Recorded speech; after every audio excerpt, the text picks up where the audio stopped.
Bonjour peuple de Dieu, c'est le pasteur Jérémia, aussi connu sous le nom de pasteur Loïc. Nous voulons écouter la parole de Dieu pour cette semaine, mais avant tout, nous allons commencer par une parole de prière.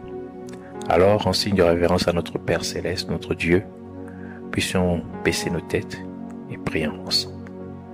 Père éternel, Dieu de gloire, Dieu de miracles, Dieu de prodiges, Dieu saint, Dieu tout-puissant, toi qui ne changes pas, qui règnes au-dessus de toutes choses, toi le seul et véritable Dieu, toi qui n'as pas de comparable, Seigneur, dans toute l'existence. Nous te bénissons, nous glorifions ton nom, nous t'adorons, nous t'élevons, nous t'exaltons, nous te magnifions. Nous te disons merci encore pour ces moments, pour cette énième opportunité que tu nous donnes, Seigneur, de pouvoir nous recueillir dans ta présence, Seigneur. Nous nous abandonnons totalement tes mains, implorant ta compassion et ta miséricorde sur nos vies, pour ce que nous avons pu faire, penser, Seigneur, mon Dieu, et dire, qui n'est ta point glorifié, pour toutes nos fautes, Seigneur, pardonne-nous et lave-nous par l'eau qui est sortie de ton sang, que ton corps, Seigneur, par l'eau qui est sortie de ton corps, Seigneur, à la croix de Golgotha, que tu nous purifies par l'eau de purification, Seigneur, et que tu nous sanctifies, Seigneur, mon Dieu, au Père, par ton sang. Oui, Seigneur, ton sang, Seigneur, qui est coulé à la croix de Golgotha. Béni sois-tu, Seigneur, au nom de Jésus-Christ. Nous revenons recommander, Seigneur, mon Dieu, au Père, notre corps, notre âme, notre esprit, l'air, l'atmosphère autour de nous, Seigneur, nous, en ces lieux, Seigneur, mon Dieu, au Père, en tes mains. Prions que tu prennes le contrôle de toutes choses, que tu diriges, Seigneur, que tu nous puisses encore, Seigneur, nous enseigner dans ces moments. Nous te révéler à nous, Seigneur, au travers de ta parole, car tu es ta parole. Nous prenons l'autorité, nous levons contre tout ce qui ne glorifie point ton nom. Tout ce qui s'élève contre la connaissance de la vérité, nous lions, nous les chassons dans les gouffres de l'enfer une fois pour toutes au nom de Jésus-Christ. Nous venons proclamer que Jésus-Christ est Seigneur en tout et pour tout au nom de Jésus-Christ. Merci. Amen.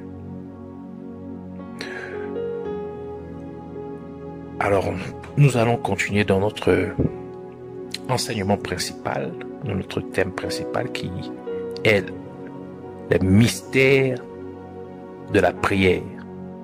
Alors, dans ce thème, nous avons deux sous-thèmes qui sont, premièrement, les principes qui amènent notre prière à aller dans le troisième ciel, c'est-à-dire à percer la force cosmique qui est établie dans le deuxième ciel par certains des anges déchus qui ont été chassés du troisième ciel. Nous avons fini avec ce sous-thème. Et le deuxième sous-thème qui est les principes qui nous amènent à recevoir l'exaucement de notre prière, ou amènent à notre prière à être exaucée par Dieu. Ou encore les 7 autels de la prière, ou le tribunal de la prière. Alors la semaine dernière, nous avons parlé du troisième autel, qui est l'autel de l'ennemi. C'est-à-dire, c'est à cet autel que notre prière est évaluée selon la manière à laquelle nous nous comportons envers nos ennemis, c'est-à-dire envers ceux, les êtres humains qui se considèrent comme étant nos ennemis, c'est-à-dire la manière à laquelle nous nous comportons ou nous réagissons par rapport à quelconque mal qui aurait pu nous être commis par notre semblable. Alors aujourd'hui, nous allons parler du quatrième autel, qui est l'autel du combat spirituel et de la délivrance. L'autel du combat spirituel et de la délivrance. Nous allons prendre notre lecture dans le livre de Daniel, chapitre 10, versets 11 à 14. Alors, je lis la parole de Dieu dans Daniel, chapitre 10, versets 11 à 14, au nom de Jésus-Christ. Puis il me dit, Daniel, homme bien-aimé, sois attentif aux paroles que je vais te dire, et tiens-toi debout à la place où tu es, car je suis maintenant envoyé vers toi. Lorsqu'il m'eut ainsi parlé, je me tins debout en tremblant. Il me dit, Daniel, ne crains rien, car dès le premier jour où tu as eu à cœur de comprendre et de t'humilier devant ton Dieu, tes paroles ont été entendues et c'est à cause de tes paroles que je viens. Le chef du royaume de Perse m'a résisté 21 jours. Mais voici, Michael, l'un des principaux chefs, est venu à mon secours, et je suis demeuré là auprès des rois de Perse. Je viens maintenant pour te faire connaître ce qui doit arriver à ton peuple dans la suite des temps, car la vision concerne encore ces temps-là. Que le Seigneur bénisse sa parole, qu'elle vienne pleine de grâce, de révélation, de vie et de bénédiction au nom de Jésus-Christ. Amen. Alors, après que votre prière aurait été évaluée à l'autel de l'ennemi, l'ange de Dieu plaiderait à nouveau pour la miséricorde de Dieu. Et votre prière passera à l'autel suivant, qui est l'autel du combat spirituel et de la délivrance. L'autel du combat spirituel et de la délivrance est l'endroit où le combat spirituel du croyant peut amener sa prière à recevoir une percée. Quand le croyant prie et ne voit pas de résultat, il doit entrer dans une prière de combat spirituel et il verrait des résultats. Tous les êtres humains doivent être conscients que nous sommes dans une guerre contre Satan et toutes les autres forces des ténèbres. Car depuis le moment où Dieu a créé l'humanité, Satan a rassemblé toutes les forces des ténèbres contre les êtres humains. Et le premier assaut contre les êtres humains a amené Adam et Ève à tomber dans le péché. Et cela a eu une plus grande conséquence, car cela a introduit le mal dans l'humanité et dans tout le monde entier. Lucifer, aussi appelé Satan, a 3 catégories d'ennemis. Apocalypse chapitre 12, versets 3 à 4 et verset 9, ainsi que versets 13 à 17. Qui dit ceci: un autre signe parut encore dans le ciel.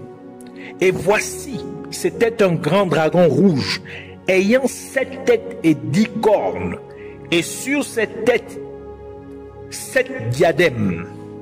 Sa queue entraînait le tiers des étoiles du ciel et les jetait sur la terre.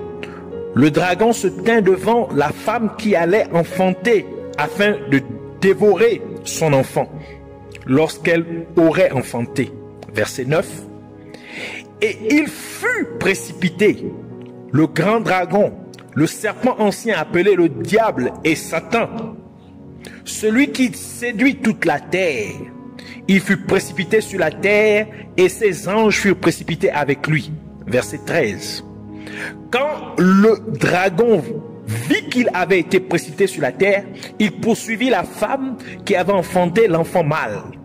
Et les 2 ailes du grand aigle furent données à la femme afin qu'elle s'envolât au désert, vers son lieu, où elle est nourrie un temps, des temps et la moitié d'un temps, loin de la face du serpent.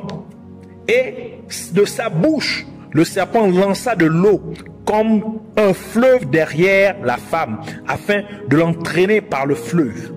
Et la terre secourut la femme, et la terre ouvrit sa bouche, et engloutit le fleuve que le dragon avait lancé de sa bouche. Et le dragon fut irrité contre la femme, et il s'en alla faire la guerre au reste de sa postérité, à ceux qui gardent les commandements de Dieu et qui ont le témoignage de Jésus. Alors, le premier, nous avons bien dit qu'il y a 3 catégories d'ennemis. Donc, Satan ou Lucifer a 3 catégories d'ennemis qui sont décrits dans ce texte que nous venons de lire. La première catégorie d'ennemis de Satan, c'est la femme. car c'est la femme qui a donné naissance à Jésus-Christ, qui est venu détruire les œuvres des ténèbres. C'est aussi la femme qui continue de donner naissance à des serviteurs de Dieu qui détruisent aussi les œuvres du diable, les œuvres de Satan. Notez que dans le monde, c'est la femme qui est plus attaquée que l'homme. Regardez par exemple au jardin d'Éden. Satan est venu combattre la femme pour faire tomber l'humanité dans le péché. Vous regardez partout autour de vous, dans les médias, la nudité de la femme est exposée. La femme se prostitue. La femme change. Les femmes changent d'apparence naturelle avec de faux cheveux, de faux seins, une fausse couleur de peau, de faux cils et sous-cils, etc. Donc tout cela, c'est ce que Satan fait pour détruire la femme et pour l'empêcher de rentrer au paradis ou d'avoir la vie éternelle. Donc la femme est la première catégorie d'ennemis de Satan. Deuxièmement, toute personne qui garde les commandements de Dieu et qui conserve le témoignage de Jésus-Christ. Comme nous l'avons lu dans Apocalypse, chapitre 12, verset 17. Donc, quiconque a donné sa vie à Jésus-Christ. Et troisième catégorie, c'est toute personne née d'une femme. Toute personne née d'une femme. Donc, cela inclut même les sorciers, même les occultistes, car ils sont aussi nés d'une femme. Donc, même s'ils pensent servir le diable et que le Satan ait pu leur faire croire qu'ils vont régner avec lui, Satan va finir par les détruire. Par conséquent, chaque être humain doit comprendre que Satan n'a ni empathie ni sympathie pour aucun être humain. Même pour les êtres humains qui ont choisi de le servir à travers divers mécanismes tels que la sorcellerie, l'occultisme, le satanisme ou par tout autre moyen. À la fin, Satan finira par les tuer, à moins qu'ils ne puissent se repentir de leur mauvaise voie et ne donnent leur vie à Jésus-Christ et que Dieu les délivre et leur accorde la vie éternelle. Dans une guerre, soit vous vainquez, soit vous êtes vaincu. Et à moins que vous ne meniez le combat de la bonne manière, c'est-à-dire le bon combat de la bonne manière, vous seriez conquis. Ainsi l'apôtre Paul dit dans 2 Timothée chapitre 4 verset 7, « J'ai combattu le bon combat, j'ai achevé la course, j'ai gardé la foi. » Ainsi, il est important pour les êtres humains de comprendre que cette guerre est de nature spirituelle. C'est pourquoi nous utilisons le terme combat spirituel. Car nos adversaires sont les forces démoniaques spirituelles dirigées par tous les anges déchus qui ont été chassés du 3e ciel pour s'être rebellés contre Dieu. Et dont Satan, qui s'appelait Lucifer, est celui qui orchestra cette rébellion. L'Église, en tant que rassemblement de tous les chrétiens en Jésus-Christ partout dans le monde, est l'aspect physique ou visible de l'armée de Dieu, tandis que les anges de Dieu sont l'aspect spirituel ou invisible de l'armée de Dieu. Et afin d'imiter l'organisation de l'armée de Dieu, Satan a établi les anges déchus et les démons comme étant l'aspect spirituel de son armée, et pour l'aspect physique, il a établi les sorciers, les occultistes, satanistes et tout autre être humain agent des ténèbres. Et parce qu'il s'agit d'une guerre spirituelle, les armes que Dieu a données aux êtres humains, plus précisément à son Église, sont de nature spirituelle. Ainsi dit la parole de Dieu dans 2 Corinthiens chapitre 10, versets 3 à 6, qui dit ceci: si nous marchons dans la chair, c'est-à-dire sur le plan physique, nous ne combattons pas selon la chair. Car les armes avec lesquelles nous combattons ne sont pas charnelles, c'est-à-dire ne sont pas physiques, mais elles sont puissantes par la vertu de Dieu pour renverser les forteresses. Nous renversons les raisonnements et toute hauteur qui s'élève contre la connaissance de Dieu, et nous amenons toute pensée captive à l'obéissance de Christ. Nous sommes prêts aussi à punir toute désobéissance lorsque votre obéissance sera complète. Par conséquent, la prière est l'un des principaux outils que Dieu a mis à la disposition des êtres humains pour lutter dans cette guerre contre les forces des ténèbres, car c'est à travers la prière que nous utilisons toutes les armes que Dieu nous a fournies pour gagner cette guerre. Dans notre écriture principale de Daniel chapitre 10 versets 11 à 14, le prophète Daniel pria et jeûna pendant 21 jours. Et l'ange Gabriel vint lui dire que depuis le premier jour où il commença à prier, Dieu lui avait déjà répondu. Mais ce n'est qu'après 21 jours que l'ange Gabriel put venir livrer la réponse à Daniel. Car le prince du royaume de Perse, cela fait référence à la principauté démoniaque, qui plus précisément l'ange déchu qui contrôlait le royaume de Perse. Donc cet ange déchu combattit l'ange Gabriel pendant 21 jours. Toute cette situation révèle le fonctionnement de l'autel du combat spirituel et de la délivrance. Car en effet, il y avait une bataille spirituelle qui eut lieu afin que Daniel reçoive la réponse à sa prière. Par conséquent, il est essentiel que les êtres humains sachent qu'à un moment donné, ils doivent s'engager dans un combat spirituel par la prière afin de recevoir la réponse à la pétition de leur prière.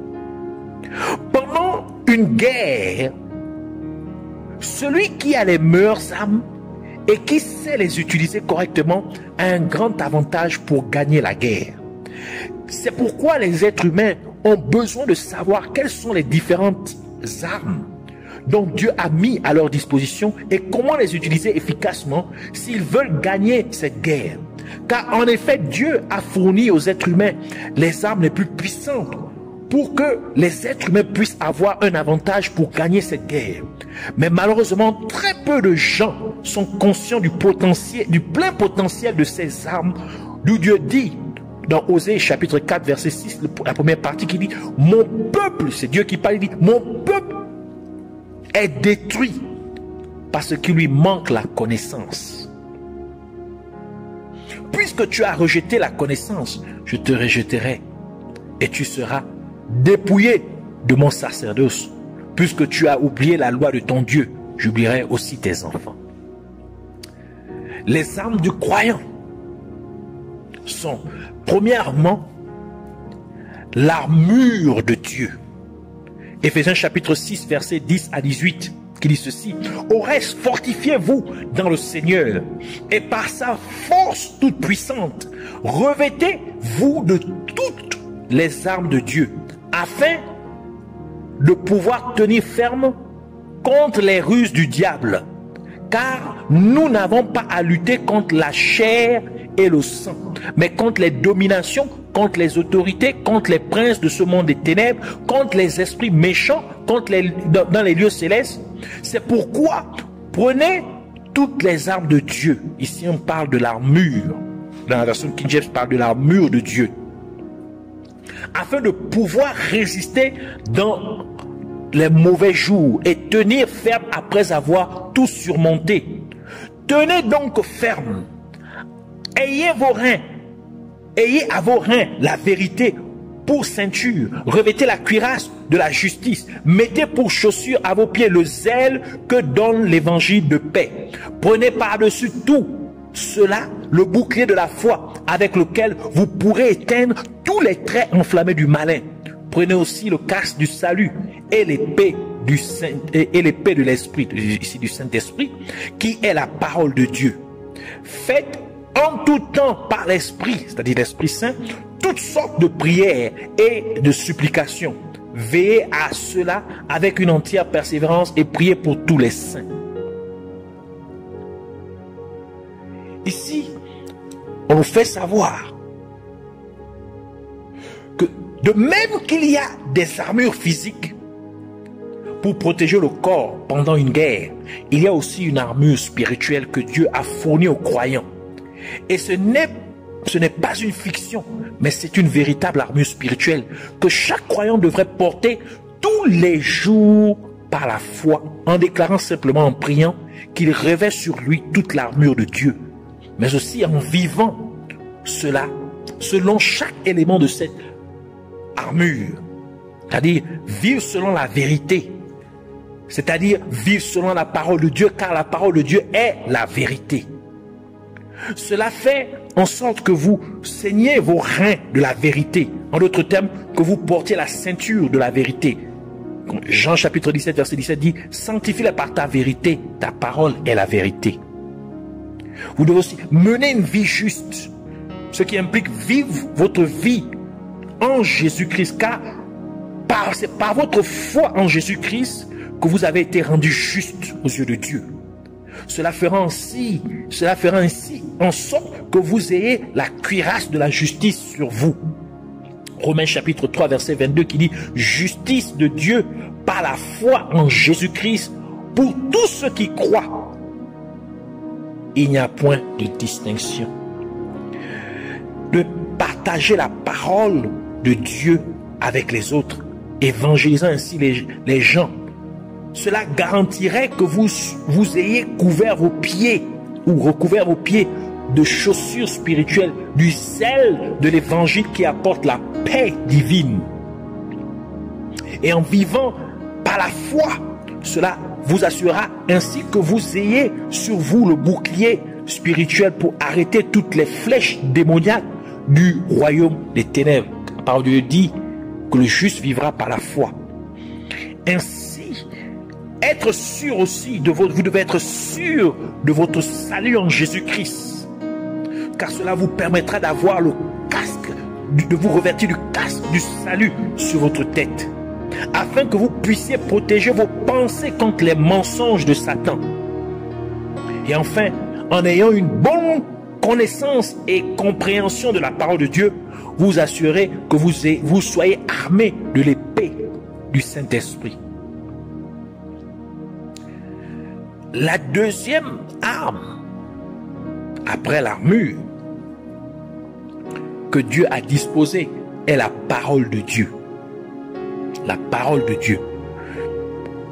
Donc, une autre arme que Dieu a donnée aux croyants est sa parole, qui est également appelée l'épée du Saint-Esprit. Comme nous venons de le lire, elle fait partie des éléments qui forment l'armure de Dieu, ou l'armure de Dieu qu'il a donnée aux croyants. Les gens doivent comprendre que tout croyant qui ne connaît pas la parole de Dieu est un croyant sans aucune épée entre ses mains. Car la parole de Dieu est en effet une épée spirituelle, mais elle n'est pas comparable à aucune autre sorte d'épée, car elle est très rapide, tranchante et puissante, telle que cela est indiqué dans le livre de Hébreux chapitre 4 verset 12 qui dit ceci: car la parole de Dieu est vivante et efficace, plus tranchante qu'une épée quelconque à deux tranchants, pénétrante jusqu'à partager l'âme et esprit, jointure et moelle. Elle juge les sentiments et les pensées du cœur. Donc, quand il s'agit du combat spirituel, vous devez voir la parole de Dieu comme une arme très importante. Vous devez voir la parole de Dieu comme ce qu'elle est, dans la réalité spirituelle une épée. Par conséquent, vous devez la connaître très bien. Car plus vous connaissez et comprenez la parole de Dieu, plus vous serez en mesure de manipuler l'épée que la parole de Dieu est. Car on peut avoir la meilleure arme dans ses mains. Mais si on ne sait pas comment l'utiliser, on finirait par perdre le combat. Mais malheureusement, beaucoup de gens considèrent la Bible comme un simple livre. Certains la prennent comme un livre historique. D'autres la voient comme un conte de fées. Et c'est exactement ainsi que Satan veut que les gens voient la Bible. Car Satan sait très bien à quel point la parole de Dieu est puissante. Et il sait aussi combien serait grand le désastre que la parole de Dieu pourrait causer au royaume des ténèbres. C'est pourquoi Satan a élaboré tant de stratégies pour amener les gens à ne pas croire à la Bible ou à négliger, et ainsi de suite. Chaque fois que vous citez la parole de Dieu, vous avez manipulé l'épée qu'est la parole de Dieu. Et si cela se fait dans le contexte du combat spirituel, vous auriez blessé les forces démoniaques qui vous combattraient. Et plus vous croyez en la parole de Dieu que vous auriez mentionné, plus le coup porté sur vos adversaires serait puissant et plus les dégâts seraient importants. C'est pourquoi il est très important pour les croyants de connaître la parole de Dieu. Et il y a même certains versets bibliques clés que les gens devraient connaître par cœur afin que vous puissiez les utiliser lorsque vous priez. C'est pourquoi Jésus-Christ, qui est la parole de Dieu, quand il ouvre sa bouche, vient une épée à deux tranchants, comme le dit dans Apocalypse chapitre 1 verset 16. En parlant de Jésus, il avait dans sa main droite 7 étoiles. De sa bouche sortait une épée aiguë à deux tranchants, et son visage était comme le soleil lorsqu'il brille dans sa force. Et c'est pourquoi Dieu nous recommande, à travers le livre de Psaume, d'avoir une épée à deux tranchants dans notre main. Cela implique que nous devons connaître et comprendre la parole de Dieu afin que nous puissions l'utiliser comme une arme pour combattre les forces des ténèbres. Psaume 149, verset 5 à 9 qui dit ceci: que tes fidèles triomphent dans la gloire, qu'ils poussent des cris de joie sur leur couche, que les louanges de Dieu soient dans leur bouche, et le glaive, c'est-à-dire l'épée, à deux tranchants dans leurs mains, pour exercer la vengeance sur les nations, pour châtier les peuples, pour lier leurs rois avec des chaînes et leurs grands avec des sceptres de fer, pour exécuter contre eux le jugement qui est écrit. C'est une gloire pour tous ses fidèles. Louez l'Éternel. Troisième arme que Dieu a disposée à l'être humain est le nom de Jésus-Christ. Le nom de Jésus-Christ est une arme supplémentaire que Dieu a disposée pour le croyant, car dans le nom de Jésus se trouve l'autorité suprême.